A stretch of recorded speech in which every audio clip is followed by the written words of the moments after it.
for hosting us in these beautiful facilities, and thank my brother, my first vice president, Fuzi Leksha, for the hospitality and for the good infrastructure, and for hosting this very important EXCO meeting. When we leave here, we'll be going to the opening match, and it's good to see my president here of the club association.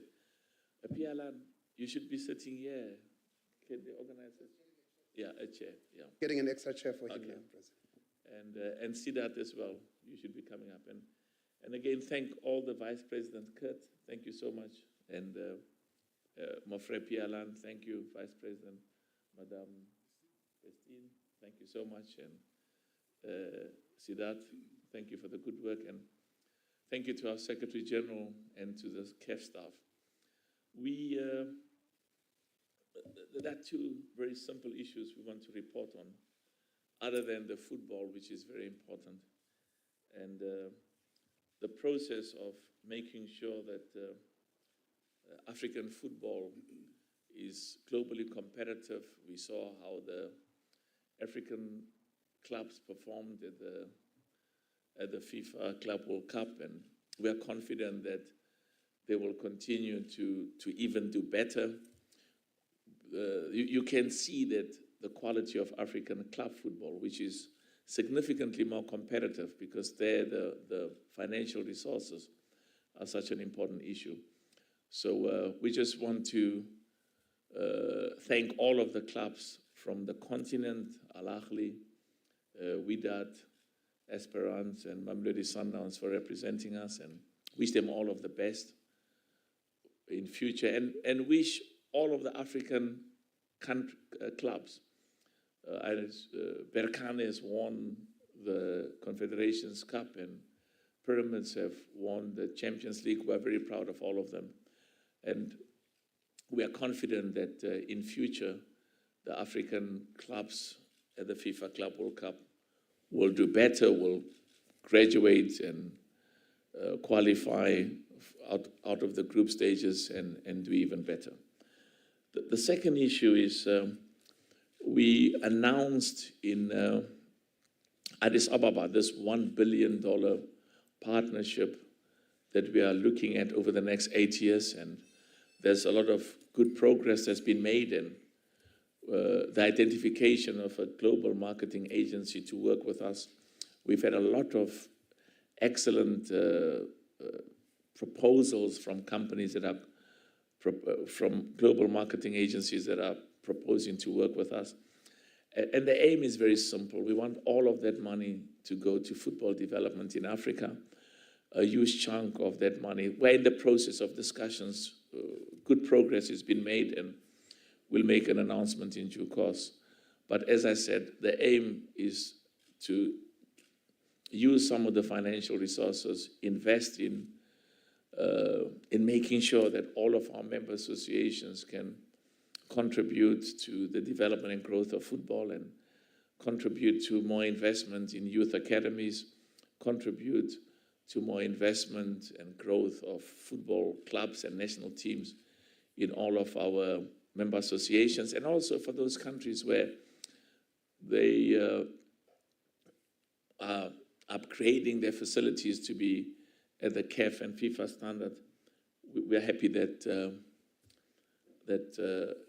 an increase in our resources will contribute towards better infrastructure, better football pitches, and better facilities.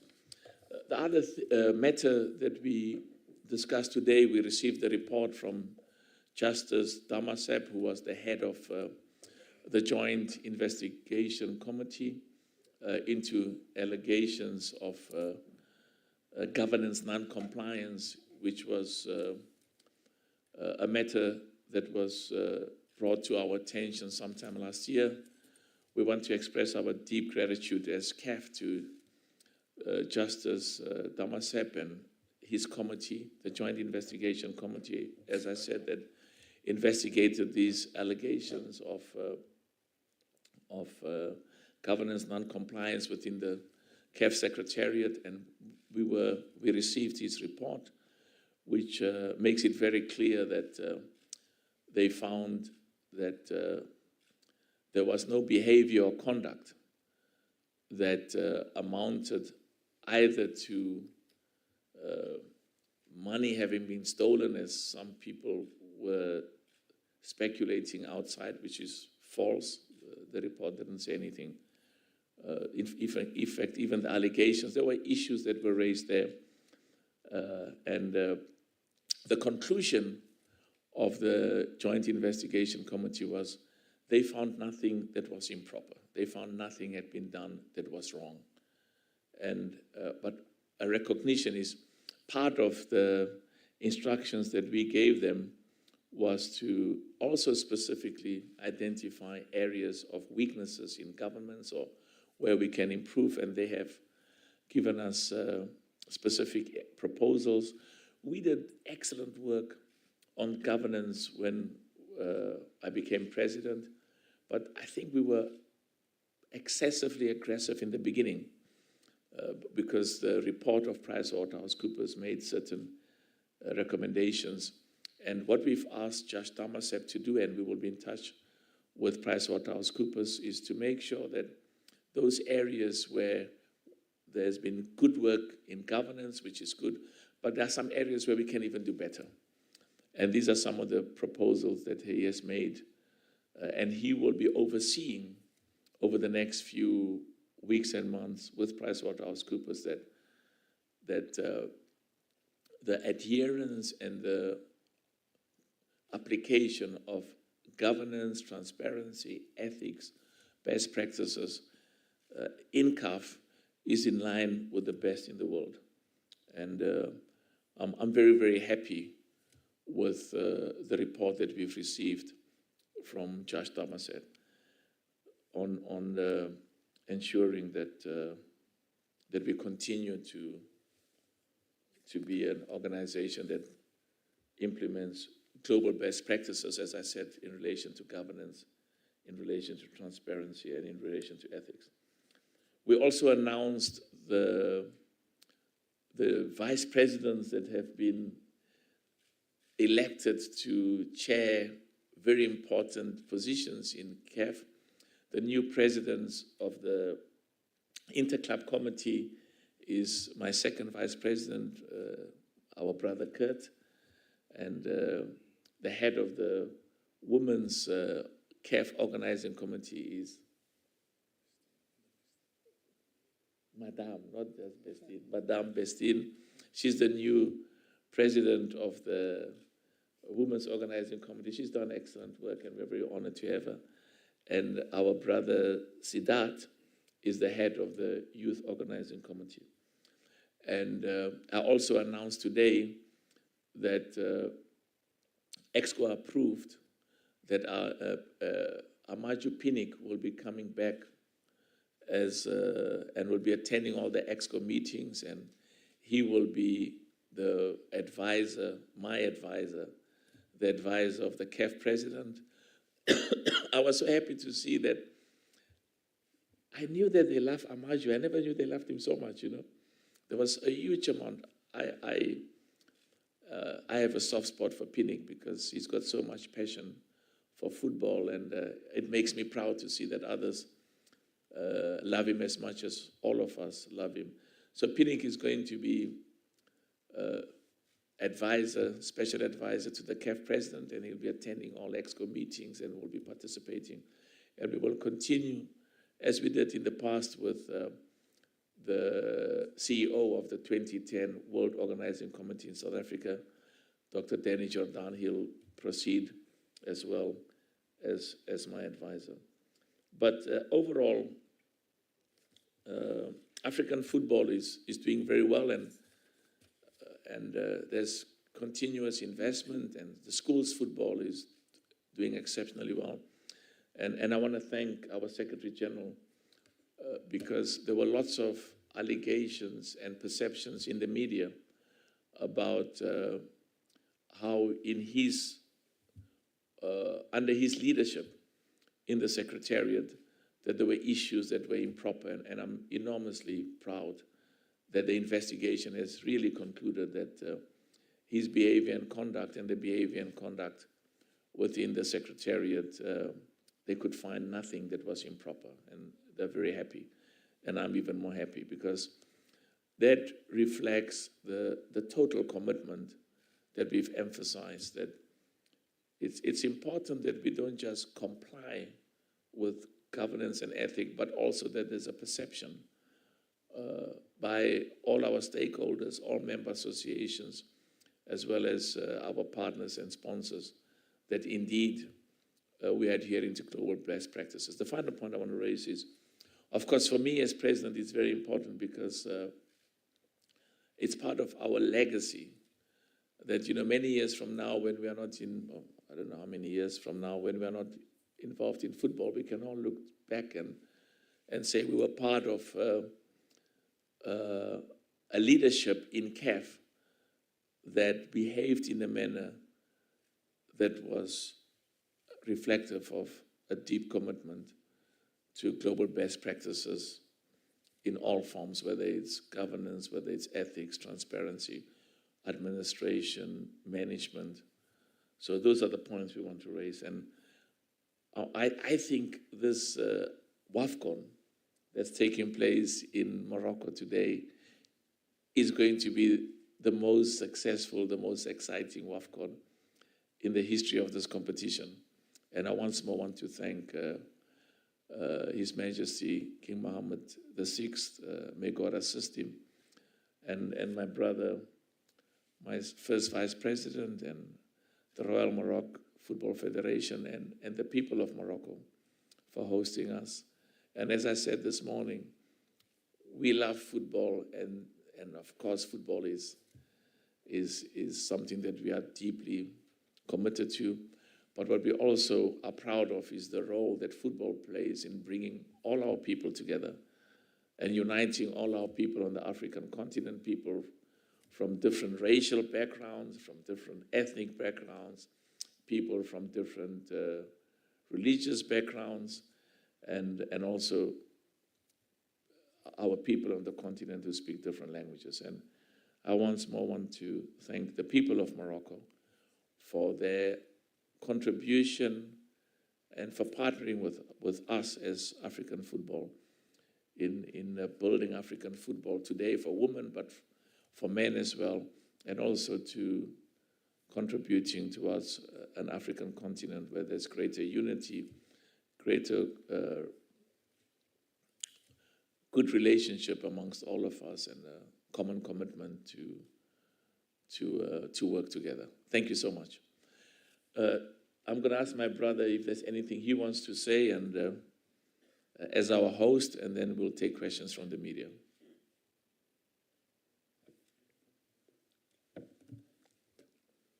Monsieur le Président, juste pour réitérer ce que je disais au niveau du comité exécutif de tout à l'heure, en tout état de cause, ce qui nous intéresse en tant que Fédération royale marocaine de football, et ce qui nous anime, c'est effectivement d'être en parfaite harmonie avec la feuille de route qui a été fixée, conçue par Sa Majesté le Roi Mohammed VI, que Dieu l'assiste, pour le développement de la jeunesse africaine et notamment, évidemment, marocaine, de tisser ces passerelles, que ce soit les jeunes garçons ou filles.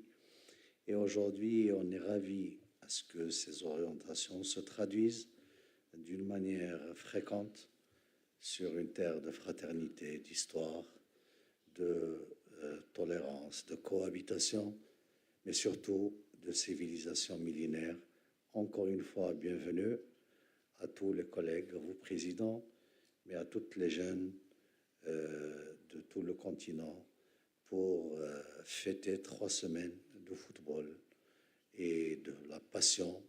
C'est ce qui nous anime ensemble, tous et toutes, et vivre cette ambition, et que prions Dieu que ça continue le plus longtemps possible, Inch'Allah.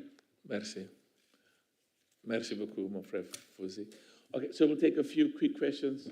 We'll take quite a few questions, President, and then afterwards we will just wrap it up. If you can please identify yourself and then ask the question, and then we will. I think it's only fair that we must start with the host, and then afterwards we come to you, Osaso. I promise you. Just you go first, and then Osaso, you come second. Osaso, you are from Nigeria. Oui, mon frère. Continue. We can hear you if it doesn't work. Yeah.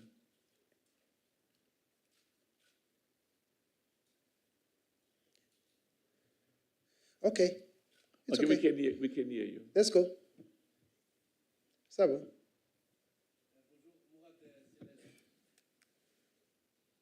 Continuez.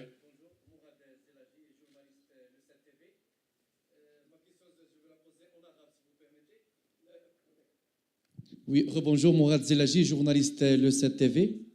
En arabe, ma question sera posée en arabe, si vous permettez.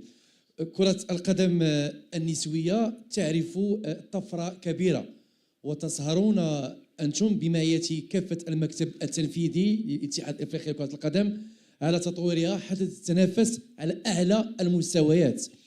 سؤالي ماذا ينقص لإفريقيا حتى تظفر بكأس العالم أو التواجد على الأقل في النهائي أو في المربع الذهبي كما فعل المنتخب الوطني المغربي لكرة القدم في كأس العالم الماضية بقطر. Thank you so much, and thank you for speaking Arabic, because it's part of our languages and part of our culture and part of our proud history, and speaking French as well is part of a very important language for us on the continent, and so is English. Now, you said something very important. The whole of Africa takes so much inspiration and with so much pride of what we have achieved in Morocco, in Qatar. When Morocco went to the semifinals for the first time in the history of football in the world, one of our own, our national team from Morocco, went to the semifinals and made the whole of the continent very proud. And I'm confident that we will continue. There are a number of African countries, Morocco and Nigeria, and many, I don't want to mention many names, that Senegal and many others, Cameroon, Egypt, that really makes us proud. And we believe that an African nation will indeed be champions of the world. And the talent is there. One of the biggest benefits of Morocco is the love for football by His Majesty King Mohammed VI, may God assist him, and his support. And we say to many governments and heads of state that they must also partner, and I'm very proud that many countries in Africa where the heads of state and the governments are partnering with football.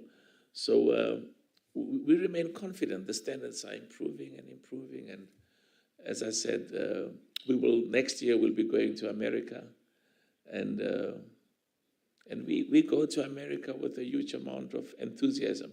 But before America, we are excited about the AFCON that's taking place in Morocco at the end of the year. And that AFCON is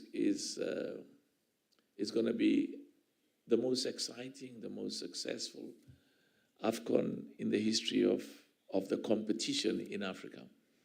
What I also love is many of our brothers and sisters in the diaspora, whether they are from Nigeria or whether they are from many other parts of the world, many other parts of the continent, and who live in America or in Europe, are also coming to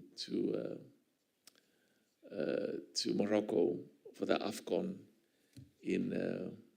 in December. But of course, today we're focusing on this beautiful competition, the women's AFCON or the WAFCON.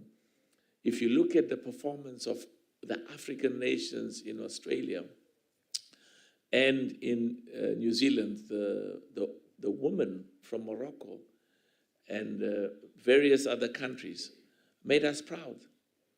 And as much as we are confident that a national team of men will win the FIFA World Cup, we are equally confident that a national team of women from Africa will win the FIFA Women's World Cup.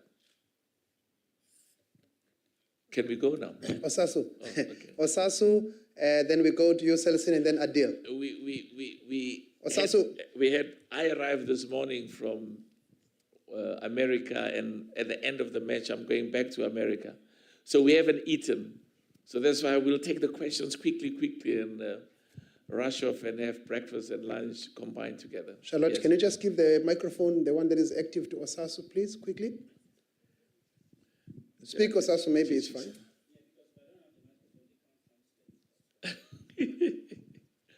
Yeah.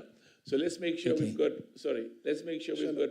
Madame, Charlotte? let's make sure we've got microphones that work, eh? Okay. Good afternoon, Mr. President. Good to see you. It's been a while I've seen you. Bearing in mind that we've waited 2 hours to have a word with you this afternoon, I would crave your indulgence to ask some questions. The first one, which is directly to you, is being that the meeting was had extra time, you had to spend extra time to resolve all your issues concerning the last point of the agenda. Is it not fair to say that there was a rather robust debate concerning this report? Because you just told us that everything is fine, there's no problem at all. If you had to spend so much time over and above what was allotted for this meeting, it does indicate that there must have been some robust conversations. No, sorry, go ahead. I want you to finish your questions, and have you finished? I haven't finished. I've finished for you, but I just want to finish all so that I can hand over the microphone. Okay, let me tell you, it's totally incorrect. There was no debate at all. And in fact, we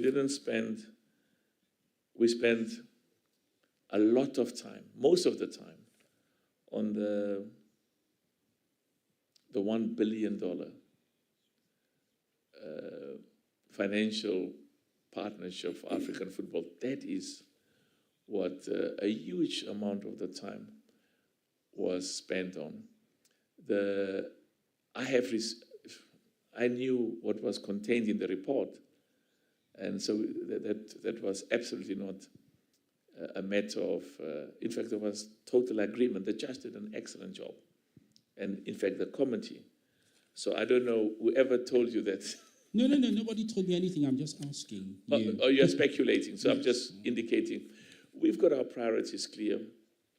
Our main focus is to develop and grow African football. So we spend a huge, in fact, I think it's correct to say, if you look, we had about 11 items on the agenda. 80% of that time was spent on this issue of the 1 billion, because all of the other issues we had discussed previously. And just in conclusion, the issue of the report has been an ongoing issue. So it was nothing different or improper that we were expecting. The important thing for us is just to make sure we have a duty to account, and we have a duty to be as transparent and as accountable as possible. Okay, just before I hand over the microphone. No. Osasu. Can I? No, sorry. Allow him to continue. Please proceed. Thank you, Mr. President. My second question is for your General Secretary. Being that he has been faced with a lot of allegations and charges, it will be interesting to know what he feels about the conclusion of this matter, because it concerns him, and I think it is only fair that we personally hear from him. Yeah. And then finally, for Mr. Lecture, Morocco is going to be having the busiest period ever in its football history in terms of organizing the women's AFCON, the men's AFCON, FIFA under 17 championship. You've never had a more busier time in the history of Moroccan football. How are you going to cope with this responsibility? Thank you. Okay. I think they translated. Veron? Start, Veron. No, start first. Start first, yeah. I want the good news to be at the end. Bonjour, bonjour, monsieur. Qu'est-ce que j'en pense de ça? Also, he's asked in English, so respond to him in English. He doesn't have a translation. Okay. Or he understands in French? Okay, so respond in English. Okay. Regarding your question, what is my feeling about this, the outcome of the report? Of course, we were. I was serene. I was nervous since all this happened because, you know, the President Motsepe, he was here in Morocco. He said nobody's above the law. Any allegation, even for the General Secretary, you have to be assessed and to see what allegation is accurate or not. So they conduct independently this report, and the outcome is the President Motsepe as he revealed today. So I have no other comment. Let me just say, I think I made a mistake. And the mistake I made was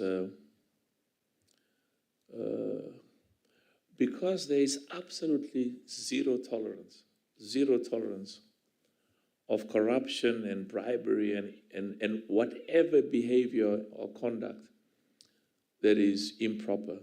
And I'll tell you why, because it's something that I deeply believe in, because the practice and the culture of zero tolerance for corruption in football will transcend into zero corruption in our societies, in our communities, in governments, all over the continent. And that's a critical issue.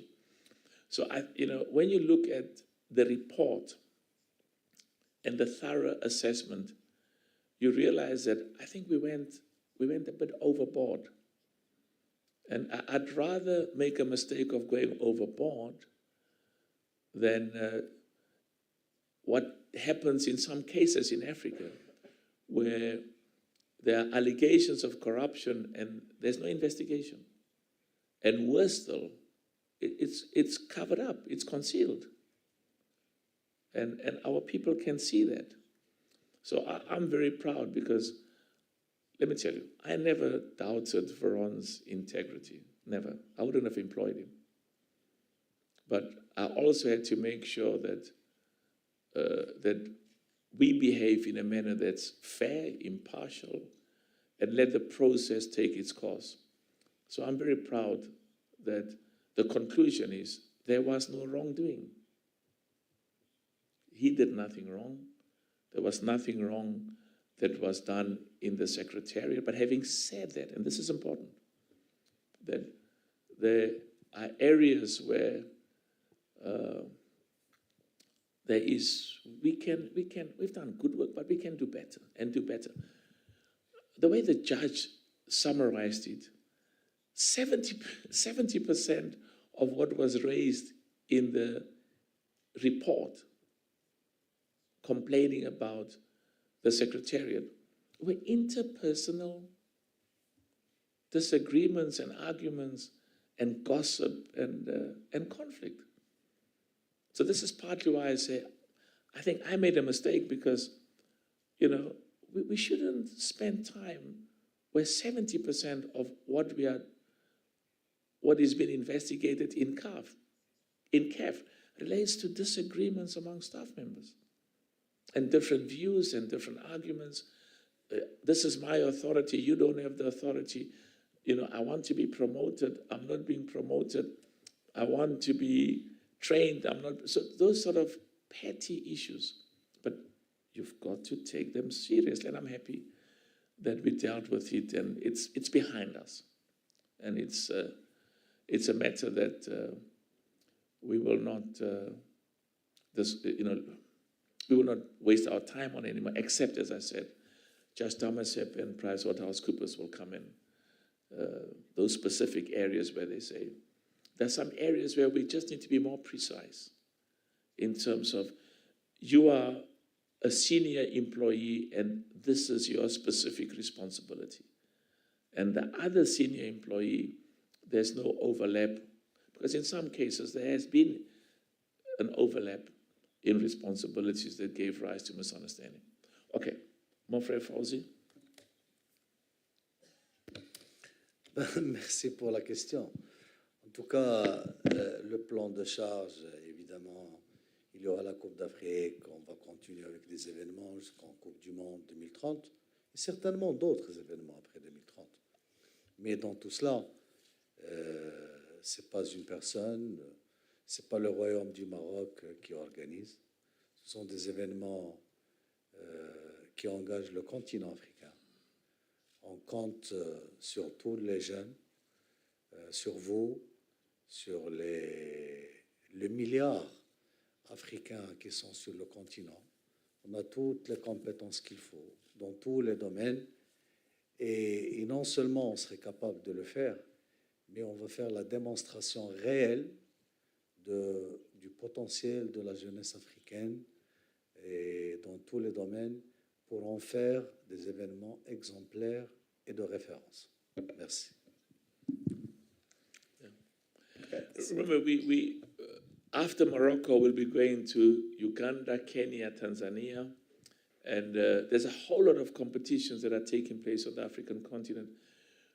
We are enormously grateful. Enormously grateful. Every time when I land here, whether it's Casablanca or Rabat, and I guess the same applies to various parts of the continent, that we're at home. We feel at home. And, the decisions that you are referring to about the competitions are decisions that are taken by EXCO. And, we want competitions to be held in Nigeria, in Ghana.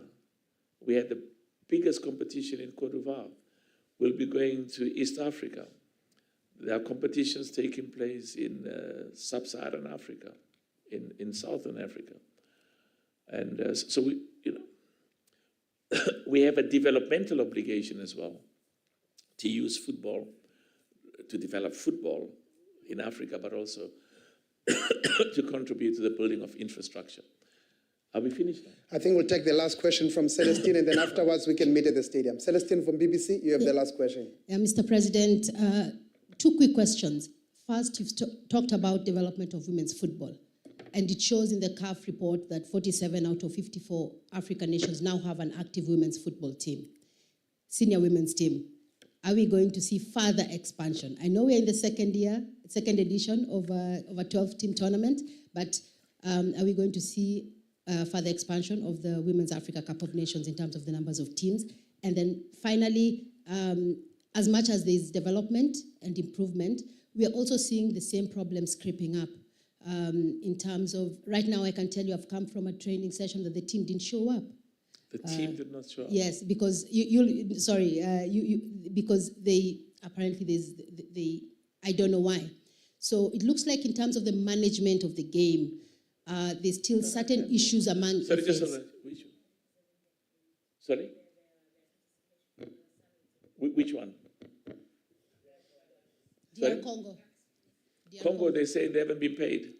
But every nation gets money. No, but this... My question is we've not... changed. Sorry, go ahead. Sorry, may I finish, Yeah. Mr. President? So my question is, how does CAF help FAs? How does CAF help local organizing committee that when it comes to the development of the game, even in the management of the game itself, there is best practice so that we are not seeing the same problems creeping up every time. You have teams staging sit-ins, you have teams complaining about hotels, Yeah, so those are my questions. Very good question. And we will always do what we have to. I mean, every nation that's coming here is getting at least 125,000. Everyone will give you 125,000. Never happened from CAF. There's 125,000 for coming. And you win, you get $1 million. We've increased it by 50%. When we came into CAF, there was no prize money, women's football, and we did it together, all of us. And I come from a culture where they say, you invest in a girl, you invest in a woman, you invest in a society, you invest in a community. I'm not saying don't invest in the boy and the man. We love them all because the boys are our children and the men are either our fathers or our uncles. But I can tell you, we are making good progress. in women's football, and we will continue to support and make resources available and encourage the football clubs to support women's football. And another important thing is, for the first time this year, every one of the football clubs in Africa that are participating in CAF competitions will get $100,000. They used to get nothing in the past, and we gave them $50,000 last year, and we're giving them $100,000 now, and we're committed to try and this is why this 100 billion arrangement, and the issues we've got to comply with COMESA concerning, that legal agreements must be confined to 4 years, and we will comply with those. Mr. President, it's been a long shift. Merci Let's beaucoup. go. Thank you very much. Thank you. Thank you. I need to go and eat now.